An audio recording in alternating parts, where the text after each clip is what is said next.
एक बार गौतम बुद्ध अपने शिष्यों सहित किसी नगर में प्रवचन दे रहे थे। तभी उन लोगों में से किसी व्यक्ति ने बुद्ध से पूछा कि हे बुद्ध, इस संसार में जितने भी लोग हैं उन्हें हम दो हिस्सों में बांटते हैं। पहला अच्छे लोग और दूसरा बुरे लोग। पर हम कभी भी यह प्रश्न खुद से नहीं पूछते कि कोई व्यक्ति अच्छा या बुरा क्यों बन जाता है। क्योंकि आवश्यक सवाल यह नहीं है कि हम अच्छे कैसे बने, बल्कि आवश्यक सवाल यह है कि हम इतने बुरे क्यों बन गए हैं और हम बुरे काम क्यों करते हैं। तो इस पर बुद्ध मुस्कुराते हैं और कहते हैं, इस प्रश्न का उत्तर जानने के लिए आपको एक कहानी सुनाता हूँ ताकि आप सही सही से समझ सकें।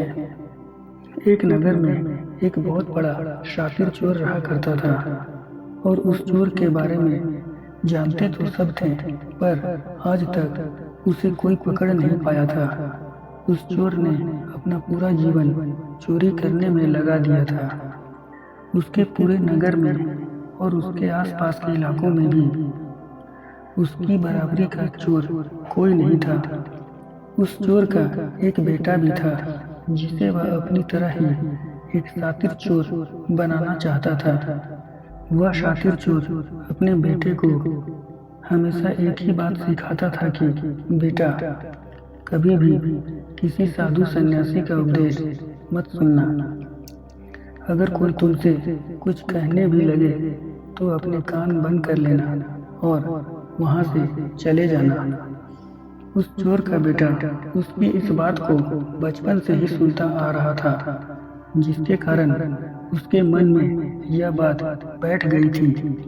क्योंकि उस लड़के का पूरा ध्यान चोरी करने पर ही था, इसलिए वह भी अपने पिता की तरह एक शातिर चोर बन जाता है। हमारा ध्यान जिस भी चीज पर ज्यादा होता है, हम उस चीज में माहिर हो जाते हैं। एक दिन वह चोर सोचता है कि छोटी मोटी चोरियां तो बहुत कर ली, क्यों ना आज राजा के महल में ही डाका डालूं। राजा के महल में चोरी करने के उद्देश्य से वह चोर महल की ओर चल पड़ता है। मार्ग में उसे कुछ लोगों की भीड़ नजर आती है। वो उस भीड़ को देखकर रुक जाता है और यह देखता है कि वे लोग क्या कर रहे हैं। जब वो चोर भीड़ के करीब जाता है तो वो देखता है कि सभी लोग एक एक करके एक सन्यासी के चरणों में गिरकर उनका आशीर्वाद ले रहे हैं। वो चोर उस सन्यासी को देखकर उसकी तरफ आकर्षित हो जाता है, क्योंकि उसने भी पहली बार इतने तेजस्वी व्यक्ति को देखा हुआ था।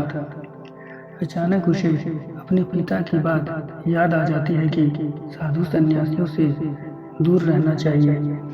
एक बार तो वह सोचता है कि वह वहां से चला जाए, लेकिन फिर उसके मन में एक प्रश्न उठता है कि पिताजी ऐसा क्यों कहते थे। इस प्रश्न का उत्तर जानने के लिए वो चोर सभी लोगों के साथ बैठ जाता है और उस सन्यासी का उपदेश सुनने लगता है। वो सन्यासी उस उपदेश में झूठ बोलने की व्यर्थता और विश्वासघात के बारे में बताते हैं। उपदेश समाप्त होने के बाद वहां बैठे सभी लोग अपने अपने घर चले जाते हैं और वो चोर भी चोरी करने के लिए महल की ओर चल पड़ता है। रास्ते में चलते हुए चोर अपने मन में सोचता है, क्यों न आज उपदेश में कही हुई बातों को मानकर ही देख लिया जाए। उसके बाद वो चोर महल की दीवार पर से कूद कर जाने के बजाय महल के द्वार से ही अंदर प्रवेश करने लग जाता है। ऐसा करते देख महल का द्वारपाल उसे रोकता है और उससे पूछता है कि कौन हो भाई और कहाँ जा रहे हो। तब वो चोर द्वारपाल से कहता है कि मैं एक चोर हूँ और अंदर चोरी करने के लिए जा रहा हूँ। उस चोर की बात सुन द्वारपाल सोचता है कि महल का कोई नौकर होगा और मुझसे मजाक कर रहा है। वैसे भी कोई चोर अपने आप को कभी भी चोर नहीं बताता है और वो द्वारपाल उस चोर को महल के अंदर जाने के लिए प्रवेश करने दे देता है। महल में प्रवेश करने के बाद वो चोर उस तिजोरी तक पहुंच जाता है जहां पर खजाना रखा हुआ था। वो चोर उस तिजोरी को तोड़कर बहुत सारा धन अपनी पोटली में भर लेता है और जैसे ही धन लेकर वो चोर वहां से जाने लगता है तो उसे रसोई नजर आती है। महल के सभी लोग सो रहे थे, इसलिए रसोई में उस समय कोई भी नहीं था और उस चोर को बहुत जोर से भूख लगी हुई थी। इसलिए वो चोर रसोई में चला जाता है और पेट भर कर खाना खाता है। भोजन करके वो चोर वहां से जाने लगता है। तभी अचानक उसे उस सन्यासी की दूसरी बात याद आ जाती है कि जिसका हमने नमक खाया है हमें कभी भी उसके साथ विश्वासघात नहीं करना चाहिए। वो चोर मन ही मन सोचता है कि मैंने इस राजमहल वालों का नमक खाया हुआ है और अगर मैं इनके धन को चोरी करके ले जाऊंगा तो यह विश्वासघात होगा। इसलिए वह चोर उस धन को रसोई में ही छोड़कर जाने लग जाता है। इसलिए वह चोर उस धन को रसोई में ही छोड़कर जाने लगता है। ऐसा करते हुए उसे महल का एक व्यक्ति देख लेता है और वो शोर मचा देता है कि महल में चोर घुस गया है।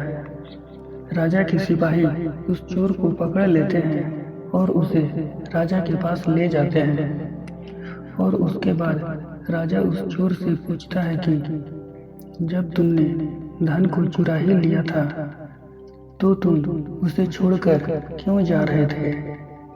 वो चोर कहता है एक सन्यासी के उपदेश के कारण। किसी के साथ विश्वासघात करना बुद्धिमत्ता नहीं बल्कि मूर्खता है। जिसके भोजन को खाकर हमें जीवन मिला है उसके साथ हमें कभी भी विश्वासघात नहीं करना चाहिए।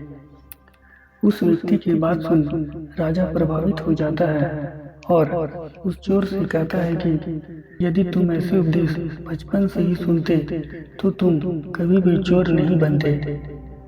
जाओ, मैं तुम्हें छोड़ता हूँ, लेकिन एक बात को हमेशा याद रखना, सही संगत और सही उपदेश ही व्यक्ति का जीवन बदल सकते हैं। तो दोस्तों, इस कहानी का उद्देश्य आपको सिर्फ यह सिखाना नहीं है कि आप किसी के साथ विश्वासघात ना करें या झूठ ना बोलें, बल्कि यह कहानी आपको सिखाती है कि आप बुरे तब तक के लिए हैं जब तक कि आप सही उपदेश सुनना और सही संगत करना शुरू नहीं कर देते। जो कल आपने गलत संगत कर ली थी वही आज आपके दुखों का कारण है। दोस्तों, भगवान बुद्ध की यह छोटी सी कहानी आपको कैसी लगी और आपने इस कहानी से क्या सीखा, हमें कमेंट बॉक्स में कमेंट करके अवश्य बताएं। और साथ ही अगर आपको यह कहानी पसंद आई हो तो इसे लाइक और अपने दोस्तों के साथ शेयर करना ना भूलें। आज की इस कहानी में सिर्फ इतना ही। हम आपसे फिर मिलेंगे ऐसे ही एक कहानी के साथ। तब तक के लिए आप जहाँ रहें खुश रहें और खुशियाँ बांटते रहें। अपना बहुमूल्य समय देने के लिए आपका दिल से धन्यवाद।